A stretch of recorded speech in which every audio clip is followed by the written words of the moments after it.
Longtime Inside Edition host Deborah Norville recently switching chairs from interviewer to interviewee. The entrepreneur, author, and TV legend has now been hosting the show since 1995, making her the longest sitting anchor on a daily broadcast. I sat down with her for today's one-on-one.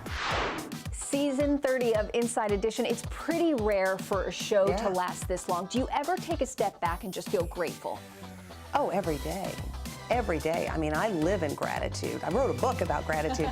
No, for me, it's like, that the show has lasted this long, that, the staff have been able to have consistency of employment. In the broadcasting business, that's not something that you can necessarily count on. And absolutely, totally grateful. Yeah, when you first started on the show, did you ever think that it would last this long, that you would be a part of it for this long? No. No. When you work in the broadcasting business, you don't expect a job to last very long. Then you get grown up and you get contracts, but they're all finite periods of time. The fact that they kept saying, hey, let's do it again, Deb, like I said, I live in gratitude. The show has evolved so much over the years. The pace has picked up, everything. What would you say about you has changed the most? What's changed about me over the years here is I fight more for stories. I used to be a little more of a go along, get along kind of girl, and now I feel really strongly if we should be covering something, I'm not afraid to, in a respectful way, go to my executive producer and say, no, we need to do this, and the reason we need to do this is X. Because I've figured out when you have data that backs up your assertions,